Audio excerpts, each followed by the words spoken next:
Hi, this is author-philosopher Ronald E. Springer of EthicsUnderground.com, here to continue the reading of Moral Armor, Chapter 9, Part 4, Predation. Please hit like and subscribe before we dive in. Have you ever wanted to die at the height of an accomplishment? Why? It was because the rest of life was such a drag by comparison due to the moral status of the world that you knew it wouldn't last. Overcoming the necessary barriers was undermined by a plethora of the unnecessary, and it became more of an ordeal than an adventure. None of our actions earned the open moral appreciation we expected and deserved, and in some ways, our accomplishments made our lives even harder. Moral men produce, the rest attack producers, which substitutes for their production.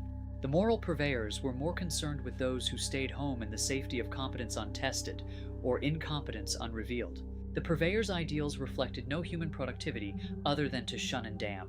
They chose not to teach, but to cater instead to the state of their keepers, those of uncertain faith and dubious career. It was their only chance at an audience. They knew the producers couldn't employ their ideas, and wouldn't listen to them anyway. Confident that no one could miss the value of our effort, we left them the subject of morality. We thought our devotion made us the model for excellence, but they revealed their true stature and feelings by turning on our every living premise. They've created their illusion. Now all they need is someone to pay for it. By defining spiritual ideals impossible for men to adhere to or reach while remaining alive, the spirit murderers negated the entirety of our virtue and infused us with an irrational sense of unworthiness, a guilt which must then be atoned. All human action is an answer to existence.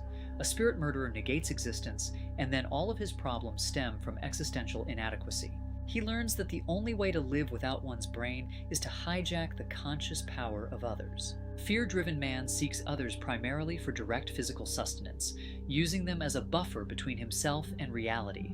Any association with him requires a loss for the other party. The only alternatives in the desire to have it all without thinking or working is to sit in misery without it, or to take it from someone else. His means of procurement and communication rely on deception and violence, necessitating subservience of mind and body. His only means to survive is to victimize. By all rational standards of interaction, he is a criminal. Such is how the relationships of predator-prey, host-parasite, and slave-master are brought into the realm of man, all unnatural dilemmas for volitional beings. Still, even a carrion man acts with purpose. If a victim isn't willing, he will lose interest and move on. Man has no parasitical nature. It is solely a matter of default. Abandoning reason explains their state and the state they need to bring us to as well for safe feeding. His focus on the weak travels under cover of compassion, but is actually the means of creating an easily dominated adversary. When a being can no longer protect itself, it can only wait to be picked off by the nearest predator. Blame, of course, does not lie exclusively with those in control throughout history. It is not a paranoid conspiracy of a few key men, but of specific ideas developed by the fear-driven, a system of layered fallacies generated to cover the trail. Once one coward gets away with something, the others come running to see how far it can be pushed. They want a guarantee from another that their own inconsistency defies, so they stick with what their inverted morality allows them, to turn on their betters and demand wealth through guilt. When production is not sought, predation is the only alternative. It begins with individual cognitive default and expands among those like-minded. They move from simple individual robbery to complex social robbery. Abstract predation at the 6 to 8 level is no longer directly comprehensible. One never encounters the criminal, and is outside the victim's power to stop, setting up institutions that promote the pilfering of material and spiritual wealth. From unnecessary taxation to unfair laws to unsound banking practice and foreign policy, predation lies along all the mediums of existence for man, and from the beginning, it was and is intentional. An entity that practices no civil life-sustaining patterns is a value vacuum, a cannibal nightmare, a one-man physical and spiritual crime wave. Current morality is the morality of criminals, fused with plunder for their benefit. Their whole morality is designed to conceal and whitewash predation. There is no point in seeking within their souls a higher feeling or intent. There is no higher feeling or intent in them. When you seek it, you're exposing a vulnerability, and you'll see it used against you. A value revealed is a value attacked. We must protect our accomplishments, physical and spiritual, or they will be taken. If we are uncertain of our own worth and negotiable on the definition of what is proper to value, we will draw a predator. We need to draw them a simple diagram. This is food, with a schematic of fruits and vegetables, then a frame that says this is not, with a picture of a family. Don't respond to their cries in foolish sympathy. A carnivore cries too when it is denied its meal.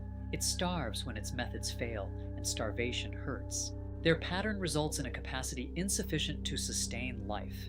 Patterning for lack necessitates seizure, while damming the capacity for abundance exonerates it. Those who choose not to complete a sound process of cognition should have no access to its rewards, certainly not when they are consumed dishonorably. They deserve only what their effort produces until they adhere to the proper pattern like responsible adults. Wishing for the unearned is a spiritual felony. Plotting for it is the essence and mark of damnation. If the closest to greatness you can come is to draw its blood, it's time to rethink your life. We have been undercut precisely to make us crumble when asserting our right to exist without being flea-bitten. Under this system, there is no way to be happy, and it is designed from our first steps to our last to keep us from building a way. If cause and effect are breached early, it makes the understanding of complex subjects with multiple causative factors impossible to contemplate or interpret. They have allowed us no clear moral definitions or understandings, funneling us to reach an international weak point. At the moment of moral assertion, we lose all confidence in ourselves and in our moral worth. We accept our own demise, and we submit. They want to oil this killing machine with our blood, I know, redirecting the producer to comfort the life of the killer. The lice will ride us for all we're worth, until we come to understand their game and shrug them off. We will live to see the moral hierarchy clarified, to have our devotion to advancement take the place of honor it deserves, far above the bland virtues and anti-virtues with which they've burdened mankind. That's all for now. Next up is the submission-domination axis. I split these videos up by subject so you'd have a better chance of finding moral armor, and then perhaps go through the whole thing for free. Why? To help create a leader in every life. Sound civilization stair-steps up from sound coherence to sound individual, to productive groups of mature individuals. Self-hatred drives fear-driven people in our world to wipe out the individual, so we all need moral armor to protect ourselves and the future of mankind. Click subscribe and leave a thumbs up if you'd like to help wipe out moral confusion fast and make the world a better place.